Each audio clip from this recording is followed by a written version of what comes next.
हम लोग हमारे घर से मूर्तियाँ पूजा वो करते थे, मैं तो छोड़ गया था, लेकिन वो लोग करते थे, तो घर में हमारी पड़ी हुई थी अभी भी मूर्तियाँ।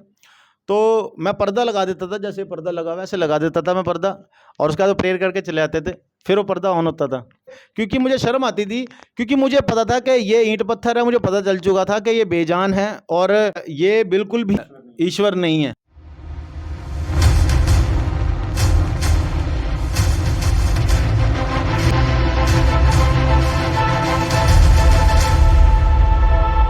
Praise the Lord, God bless you all. आज एक बार फिर एक बहुत ज़बरदस्त गवाही लेकर मैं आपके सामने आया हूँ। भाई धर्मेंद्र हमारे साथ हैं, यूपी बिहार से ये बिलोंग करते हैं और ज़बरदस्त गवाही इनकी है, क्योंकि ये एक कट्टर हिंदू भक्त थे और इनकी फैमिली भी बहुत कट्टर थी। लेकिन क्या कुछ हुआ इनकी लाइफ में, कैसे प्रभु ने इनके जीवन को बदला। तो मैं परमेश्वर का धन्यवाद करता हूँ कि आज मैं अपनी गवाही देने पा रहा हूँ।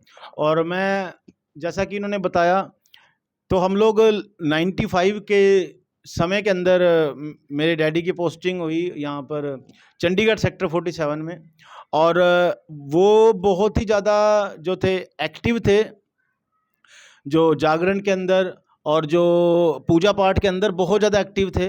वो गाते भी थे, उनकी टीम थी गाने बजाने की, जागरण में बहुत ज़्यादा एक्टिव मेंबर थे। और उन्होंने कई ऐसे विश्वकर्मा पूजा, कई ऐसे मंडलों की स्थापना भी करी, और जो आज तक चल रहे हैं।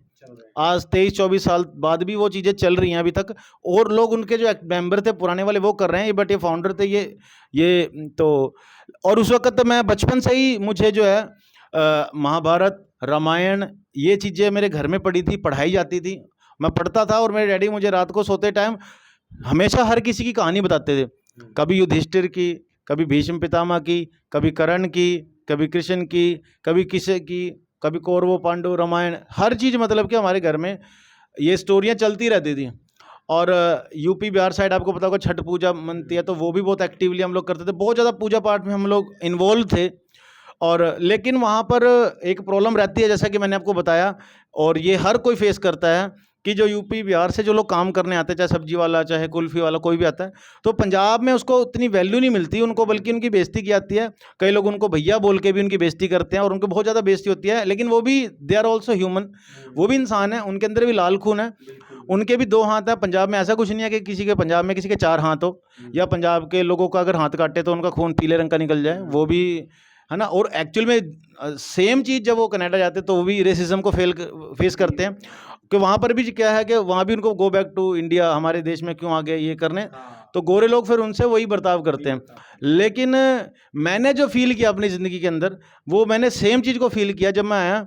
मैंने गुरुद्वारे में सेवा की, वहाँ पर भी मुझे भेदभाव का मुझे महसूस हुआ। जब मैं मस्जिद में गया, वहाँ पर भी मुझे भेदभाव लगा है, क्योंकि वहाँ पे आपको पता होगा कि कई जगहों के ऊपर लेडीसें नहीं जा सकती, सिर्फ जेंट्स जा सकते। तो मुझे लगा कि क्या एक बाप से मिलने के लिए उसकी बेटी नहीं आ सकती, तो मुझे कहीं ना कहीं फॉल्ट नज़र आता था।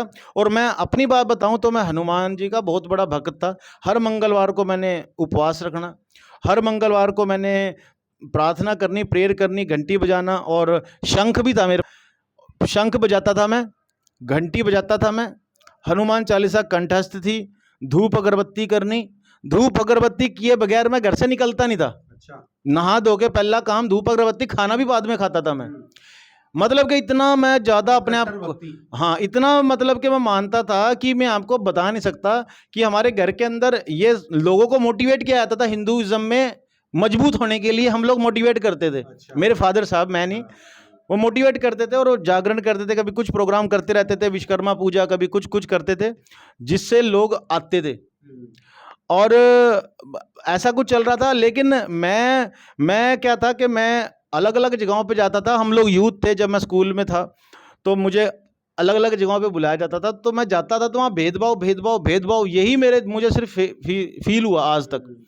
तो हम लोग, मेरे फादर साहब एयरफोर्स में थे, और हमारे पास बढ़िया, हम रह रहे थे, अच्छा खा पी रहे थे, हमें कोई दिक्कत नहीं थी। हमारा बचपन भी हम लोग हवाई जहाज में घूमे हुए हैं। दूसरी बात ये थी कि मैं अपने आप में, ऐसा नहीं था कि मुझे हिंदुइज्म की नॉलेज नहीं थी और दूसरा धर्म मेरे सामने रखा तो मैंने उसको फॉलो कर लिया। मुझे हिंदुइज्म की बहुत ज़्यादा गहरी नॉलेज थी, मंत्र जाप करना, और बहुत सारी चीज़ें हमारे घर में चलती रहती थी उस टाइम। और हमारे घर में जैसे रामायण महाभारत पढ़ी रहती थी, और मैं पढ़ता था उन चीज़ों को बहुत ही कम उम्र में, 8-9 साल का था तब से मैं रामायण पढ़नी, महाभारत पढ़नी शुरू कर दी थी। वेद थे, वेद उपनिषद सब पढ़े थे हमारे घर पे। और चालीसा वगैरह भी थी, है ना। तो वो सारा हम करते थे, सारी रिचुअल एक्टिविटी। और हमारे घर के पास में एक शिव मंदिर था, तो वहाँ का जो पुजारी है उसका लड़का मेरा दोस्त था खास। अच्छा। प्रभु में आने से पहले तो हम लोग मिलके बहुत ज़्यादा, मतलब कि मेरा भक्ति वाला माहौल चल रहा था, लेकिन फिर भी भेदभाव की वजह से मैं बहुत तंग था, क्योंकि SC ST वाले लोगों को हमेशा छोटी नज़र से ही देखा जाता है। जैसे कई आज भी हमारे देश में बहुत बार ये चीज़ें देखने में आती हैं कि मंदिरों में शूद्रों के साथ जो है बहुत बार उनकी पिटाई तक की जाती है कि तुम मंदिर में कैसे आ गए, है ना। ऐसी कई सारी घटनाएं हमारे सामने आती हैं और ये आज भी हमारे देश में, दुर्भाग्य की बात है, लेकिन आज भी हमारे देश में ये सब होता है। तो यही सब आपने फेस किया। बिल्कुल। बाबा भीमराव अंबेडकर की वजह से वोट करने का हमें राइट मिला, तो हमें कुछ मान्यता मिली, वरना देश आज़ादी से पहले तो शूद्र लोगों के झाड़ू लगा के उनको उनके पीछे चलना पड़ता था, ताकि तुम जिस जगह पे चल रहे हो ना वो तुम्हारे पैरों के निशान तक मिट जाए। इतना मतलब कि भेदभाव था, जिस कुएं से पानी वो पी नहीं सकते, बहुत ज़्यादा भेदभाव होता था। और उनकी लेडीज़ों के साथ भी गलत काम होते थे उन टाइमों में, तो बहुत कुछ होता था। तो ये चीज़ें, मैं अच्छी फैमिली से था, मैं पढ़ा लिखा था, मैं भक्ति भी करता था, बट फिर भी मेरे साथ भेदभाव होता था। और जो मेरे अंदर जो है बहुत ज़्यादा कमी महसूस हो रही थी किसी चीज़ की। मुझे लग रहा था कि कुछ कमी है, कोई पीस कह लो नहीं था मेरे मन में, कुछ ना कुछ शांति नहीं थी, कुछ लग रहा था कि कुछ कमी है। क्योंकि मैं समझता था कि मैं भी इंसान हूँ और ये भी इंसान है, ये मेरे इनके कोई, है ना, कोई सींग तो लगे नहीं, वे कोई इनके 4 हाथ तो है नहीं, इनके 2, है ना, 6 पैर तो है नहीं, इनके भी 2 पैर, मेरे भी 2 पैर, इनके भी 2 हाथ, मेरे भी 2 हाथ, ये मेरा भी लाल खूल, इनका भी लाल खूल, तो फिर व्हाट इज़ द डिफरेंस? कोई कमी तो कुछ भी नहीं है, फ़र्क तो कोई भी नहीं है, पर ये फ़र्क करते क्यों हैं? इंसान को कभी फ़र्क नहीं करना चाहिए। तो उस वक़्त हम लोग छठ पूजा भी करते थे और अनसैटिस्फैक्शन बनी हुई है कंटिन्यू, भेदभाव कंटिन्यू चल रहा है। तो उसके बाद 2006 की बात है, और मैं उस वक़्त कुछ लोग कहते हैं ना कि बीमार लोगों को प्रार्थना करके जो है चर्च में ले आते हैं, ना। उस वक़्त मैं फिट एंड फाइन था, तो मेरा वहाँ से भी आने का चांस नहीं था, क्योंकि मैं स्पोर्ट्स कोटा से चंडीगढ़ में, मैं बॉक्सर था, मैं बॉक्सिंग की ट्रेनिंग ले रहा था चंडीगढ़ 42 सेक्टर से, और मैंने फाइटें भी चंडीगढ़ स्टेट लेवल से की हुई हैं, फाइटें, और जीता भी था। और अगर मैं चर्च में ना आता तो मैं बॉक्सर होता इंडिया में एक अच्छे लेवल पे, क्योंकि मेरे को स्पोर्ट्स में बहुत ज़्यादा इंटरेस्ट था। तो मैं हेल्थ वाइज भी ओके था, मैं फाइनेंशियली भी ओके था, और मैं स्पिरिचुअली भी बहुत ज़्यादा, मेरी फैमिली ओके थी, तो मेरा कहीं से चर्च में जाने का कोई सवाल ही नहीं पैदा हो रहा था। लेकिन फिर भी कैसे यीशु मसीह ने जो है मेरे जीवन को बदला, ये एक बहुत बड़ा चमत्कार, एक बहुत बड़ी गवाही है। उसके बाद मुझे मेरे एक फ्रेंड ने, मेरा दोस्त था गुरदासपुर से, पवन उसका नाम है, मैं बोलना चाहूँगा, अगर वो भाई भी वीडियो देखे तो मैं उसका भी थैंक्स करता हूँ कि उसकी वजह से मैं प्रभु में है। तो उस भाई ने मेरे को फर्स्ट टाइम बुलाया अपने घर पे, मीटिंग के लिए बुलाया, और मैं फर्स्ट टाइम गया उस घर में। तो मैंने वहाँ पे क्या देखा कि मैं, जब वो मीटिंग हो रही थी, तो एक चीज़ मैंने देखी जो आज तक मैंने कभी नहीं देखी थी। वो एक तो जब प्रार्थना सभा समाप्त हुई तो वो एक दूसरे के लिए प्रार्थना करने लगे। मैं पीर पे गया था, मैं मनसा देवी में बहुत सारी जगहों पे गया हूँ, लेकिन मैंने हमेशा अपने लिए प्रेयर करी, अपने लिए दुआ मांगी, अपने लिए मांगा और घर आ गया। और मैंने वहाँ पर भी ये देखा कि लोग अपने लिए मांग रहे, घर आ रहे हैं। मैंने आज तक ऐसा देखा ही नहीं था कि कोई व्यक्ति किसी दूसरे के लिए प्रेयर करे उस सेम जगह पे। तो मैंने देखा कि यार ये लोग दूसरों के लिए प्रार्थना कर रहे हैं, और बहुत से लोग थे वो आगे आगे, उन्होंने बोला कि कुछ लोग आगे आओ, और आधे लोग उनके लिए प्रेयर कर रहे थे। 10-12 लोग खड़े होकर सबके लिए प्रार्थना कर रहे थे। तो मेरे को बड़ा अलग लगा। मैंने कहा कि आज तक तो मैंने किसी के लिए तो दुआ करी नहीं, मैं तो अपने लिए करा, और हमें सिखाया भी यही गया है। हमारे में ऐसा कंसेप्ट ही नहीं कि किसी और के लिए प्रेयर करो। और दूसरी बात एक और, कि हमारे घर में जैसे भूत प्रेत शुरू से स्टोरियाँ सुनाई जाती है, तो मैं आज तक, मुझे तो यही नहीं पता था कि भूत प्रेत होते कौन है। ये भी मुझे चर्च जाके पता चला कि भूत प्रेत एक्चुअली में कौन है, क्योंकि वहाँ सिर्फ भगवान का कंसेप्ट है, भूत प्रेत कौन है वो ये नहीं पता। तो सबसे बड़ी बात ये है कि जब मैं चर्च जाना शुरू हुआ, तो सबसे पहला तो एक तो मुझे ये बहुत बड़ी अच्छी लगी कि दूसरों के लिए प्रार्थना करते। तो मुझे एक ऐसी चीज़ लगी जो मैंने फर्स्ट टाइम देखी। दूसरा, जब मैं, जो मसीह लोग थे वहाँ पे, क्रिश्चियन लोग थे, जब मैं उनके पास मिला, तो उस वक़्त जो है उन्होंने बहुत ही ज़्यादा प्यार दिखाया।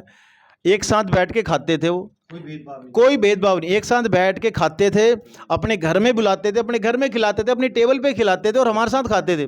तो मुझे ये चीज़ ने बहुत ज़्यादा प्रभावित किया कि यार ऐसा है। और वो लोग बहुत रिच लोग थे, बहुत बढ़िया लोग थे, एजुकेटेड लोग थे, लेकिन उनकी ऐसी सोच नहीं थी, भेदभाव या फ़र्क करने वाली सोच नहीं थी। तो मैं इस चीज़ से बड़ा प्रभावित हुआ। ऊपर से वो लोगों के लिए दुआ करते हैं, लोगों के लिए, और उनके जो संदेश होते हैं कि एक दूसरे से प्रेम करो, एक दूसरे की मदद करो। तो मैं आपको बताना चाहता हूँ कि आप सुन के या देख के मुझे अच्छा लग रहा था बस। तो मेरे डैडी ने मुझे बोला कि भैया हम तो हिंदू बैकग्राउंड से, अगर तू इधर गया तो तेरे को घर पे नहीं घुसने देंगे, या तो तू उधर या तो फिर इधर फैसला ले ले। तो मैंने उनसे एक ही बात पूछी थी जो मैं व्यूअर से भी पूछना चाहूँगा, और मैंने उनसे ही पूछा कि मुझे एक कमी बता दो चर्च में, एक कमी, एक पाप या एक कमी बता दो, है ना, या यीशु मसीह में कमी बता दो या चर्च में कमी बता दो, मैं जाना बंद कर दूंगा। और वो इतने साल से पूजा पाठ करने के बावजूद भी वो बता नहीं पाए कि भी कमी। वो सिर्फ ये बोलते रहे कि ये दूसरा धर्म है और हम इसमें जाने नहीं देंगे। तो मैंने कहा कि जी मुझे तो, मैं भी पढ़ा लिखा हूँ, मैं क्या, मुझे सब चीज़ की नॉलेज है, मैं कोई बच्चा नहीं हूँ। मुझे वो अच्छी बातें बताते हैं, लोगों के लिए प्रार्थना करते हैं, इसमें क्या गलत है मुझे बताओ। अगर कोई दूसरों के लिए दुआ कर रहा है, दूसरों के लिए प्रार्थना कर रहा है, इसमें क्या गलत, इसमें कुछ कोई गलत नहीं है। और दूसरी बात है, अच्छा मैसेज होता है और प्यार करते हैं एक दूसरे के साथ, भेदभाव नहीं करते। तो मुझे वहाँ जाके सुकून मिला, मुझे वो चीज़ मिली जो मुझे कहीं नहीं मिली थी, जो आज तक नहीं मिली थी, वो मुझे, मैंने वहाँ फील किया, प्यार फील किया मैंने। तो मुझे लगा कि शायद ये जिस परमेश्वर की बात कर रहे हैं वो, उसने इसको सही शिक्षा दिया इनको, और ये जो है सचमुच में सच्चे परमेश्वर को जानते होंगे। तो मेरे अंदर इंटरेस्ट है कि कौन ऐसा परमेश्वर है। और मैं एक पार्क से गुजर रहा था, तो वहाँ से वही भाई जिसने, जो वहाँ पे प्रार्थना करता था घरों में, उसने, वो मुझे मिल गया। मैंने उसको देखा, मैंने उसको वहीं रोक लिया। मैंने कहा कि भाई तू मुझे पूरा बता डिटेल। और मैंने पार्क में 2-3 घंटे बिठा के रखा और मैं पूछता रहा कि और बता और बता और बता। और बाइबल मैं खुद पूछने लग गया, क्योंकि मेरे को मुझे जैसे ही मुझे थोड़ा सा ही पता चला, मेरे अंदर क्यूरियोसिटी, जिज्ञासा हुई कि मैं और जानूँ। और मैं जितना जानता गया, मैं उतना मुझे अच्छा महसूस होता गया। और फिर उसके बाद उन्होंने मुझे चर्च में इनवाइट किया, मैं चर्च में भी गया। उसके बाद मैं सेवा में बढ़ता चला गया। वहाँ पर अगर दरी बिछाना होता था उसमें मैं साथ देता था, झाड़ू पोछा हर चीज़ में मैं काम करता गया। और ऐसे ऐसे आगे मैं बढ़ता गया। और ऐसे ऐसे उन्होंने मुझे बाइबल स्टडी के लिए भी बुलाया, तो मैं जाता रहा। और इधर से मेरे फादर साहब विरोध करते रहे कि नहीं जाना, लेकिन मैं अपने दोस्त के घर जाके रहना शुरू हुआ। कुछ दिन मुझे फ़ोन आया, कहाँ रह गया? मैंने कहा मैं अपने दोस्त के घर हूँ, जो मुझे चर्च में लाया था। तो मैं उसके घर रहता था, उठता था, खाता पीता वहीं था। फिर उनको लगा कि ये तो मुड़ने वाला नहीं है, तो हम इसको अलाव ही कर देते हैं कि भी तू जाता रहे, कोई बात नहीं, कम से कम। तो फिर मेरे को जब उन्होंने किया, तो मैं घर आना जाना मेरा। वो जो दोस्त था पवन, वो दोस्त भी प्रभु यीशु मसीह पर विश्वास लाया, वो भी हिंदू बैकग्राउंड, वो भी हिंदू बैकग्राउंड से, आज वो भी पास्टर है चंडीगढ़ में। तो वो भी हिंदू बैकग्राउंड से था, और वो पंजाब से थे, गुरदासपुर से। उसकी वजह से मैं आया, और यहाँ पर चंडीगढ़ में ही वो सेवा कर रहे हैं शायद, और मैंने देखा है। तो उसके बाद मुझे बहुत जैसा लगा जैसे मुझे स्वर्ग मिल गया। जो मुझे भेदभाव, जो आज तक जो मेरे अंदर कमी थी, वो जो मुझे 100% मुझे लगा कि मैं फुलफिल हो गया। मुझे वो लोग मिल गए जो सचमुच में जो इंसान को इंसान समझते हैं। तो मुझे बहुत सुकून महसूस हुआ, और मैंने कंटिन्यू में गया। फिर मैंने वो ग्रंथ पढ़ा जो मैंने आज तक नहीं पढ़ा था, बाइबल। और जब मैंने बाइबल पढ़ प्रेम संदेश, जब मैंने बाइबल पढ़ा, और मैंने आपको बताया मैं पढ़ने में बहुत तेज़ था, तो मुझे बाइबल पढ़ने का ऐसा एडिक्शन हुआ कि मैं सुबेरे 8 बजे बैठता था नहा धो के बाइबल पढ़ने, और शाम को 5 बजे तक नया नियम एक ही दिन में ख़त्म करता था। क्योंकि मेरी छुट्टियां पड़ी हुई थी स्कूलों की, मैं उस टाइम जॉब नहीं करता था, मैं पूरा पूरा दिन बाइबल पढ़ता था। और मैं किसी की बातों में नहीं, क्लियर ही बोलना चाहता हूँ कि किसी की बातों, किसी के कहने से चर्च में नहीं आया, कोई पैसों का लालच दे के नहीं आया, क्योंकि इतने प्रॉब्लम नहीं थी अपने को।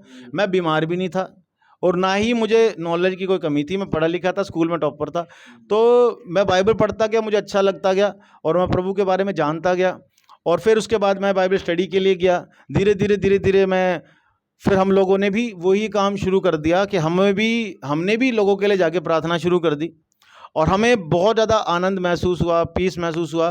तो ऐसे ही जो हमारा सफ़र शुरू हुआ। तो आज आपका सारा परिवार प्रभु में है? आज हमारा सारा परिवार प्रभु में, लेकिन उनको 5 साल लग गए।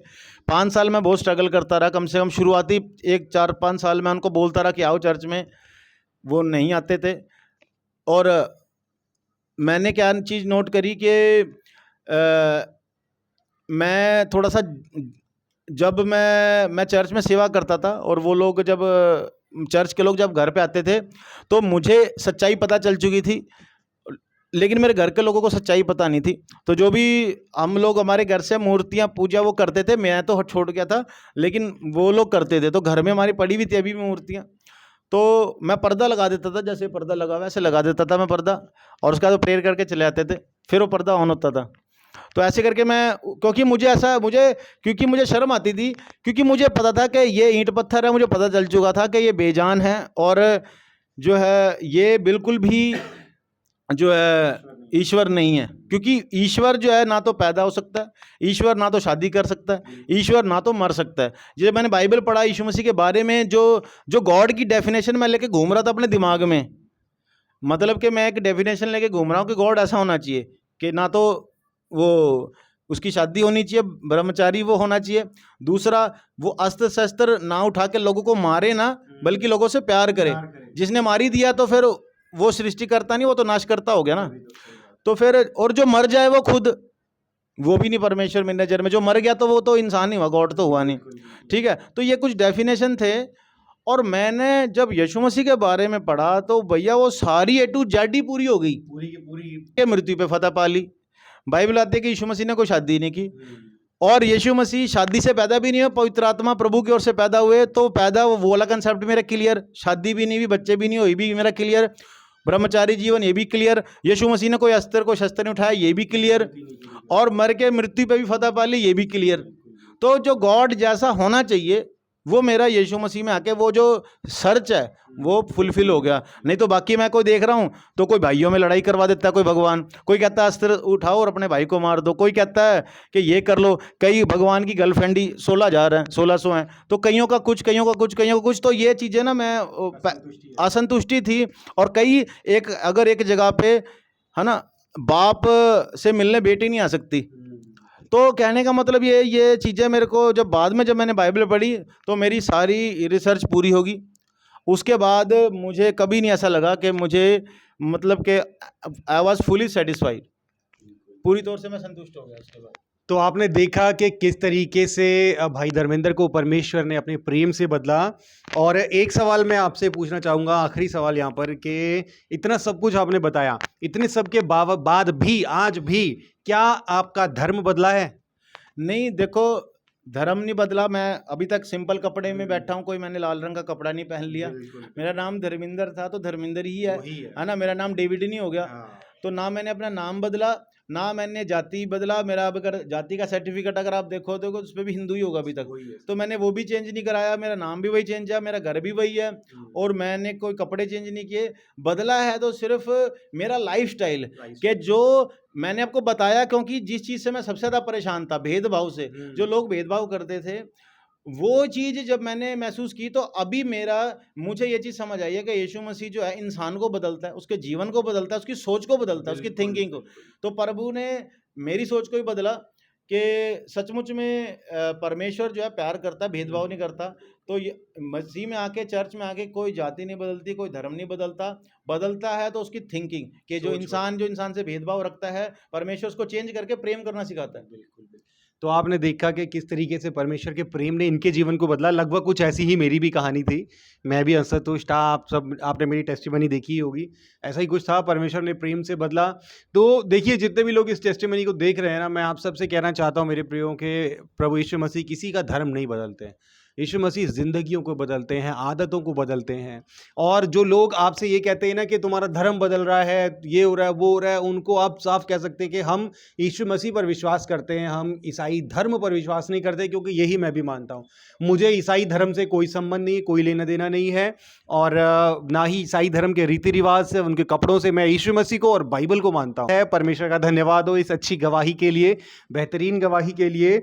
और ऐसे बहुत सी गवाहियाँ हमारे बीच में है। I'm sure आप लोगों के पास भी ऐसी बहुत सी गवाहियाँ होंगी जो ज़िंदगियों को बदलती हैं, है ना। तो आप भी, मैं आपको इनकरेज करता हूँ कि आप भी अपनी गवाही जो है वो दुनिया के सामने लेकर आएँ, ताकि और बहुत से लोग जो हैं वो बचाए जाएं इन गवाहियों के द्वारा। मैं भी ये बात आज इस पे यूट्यूब पे वीडियो पे ये बात बोलना चाहता हूँ कि मैं मूर्ति पूजा नहीं करता, मैं हाथ के बनाए हुए नकली ईश्वरों को नहीं मानता, मैं इंसानों की बनाई हुई ईश्वरों की झूठी कहानियों को नहीं मानता, मैं उन ईश्वरों को नहीं मानता जो बेवकूफ़ियाँ करते हैं, जिनको अपने बारे में नहीं पता, जो हत्याएं करते हैं, जो मारते हैं, जो लड़ाइयां पैदा करते हैं, मैं उन ईश्वरों को नहीं मानता, मैं उस ईश्वर को मानता हूं। और ये सीना ठोक के ये बात कहता हूं, मैं उस ईश्वर को मानता हूं, दुनिया की कोई ताकत जिसके जीवन, चरित्र और शिक्षाओं में एक पैसे की कमी नहीं निकाल सकता। सारी दुनिया अगर बाइबल पढ़े ना, मैं कह रहा हूं दुनिया में कभी कोई चोरी नहीं होगी, कभी कोई हत्या नहीं होगी, कभी कोई रेप नहीं होगा, और ये दुनिया वास्तव में स्वर्ग बन जाएगी। इसलिए हर एक जन जो इस वीडियो को देख रहा है, अगर आप यीशु मसीह पर विश्वास नहीं करते हैं तो आज आपके पास समय है, अपना जीवन यीशु मसीह को दीजिए, अपना जीवन यीशु मसीह को दीजिए और यीशु मसीह से बोलिए, प्रभु यीशु मसीह, मैं आज आपको अपना प्रभु और उद्धारकर्ता स्वीकार करता हूं, मेरे जीवन में आइए, मेरे दिल में। आप प्रभु यीशु मसीह आपके जीवन में आएंगे और आपके जीवन को बदल देंगे।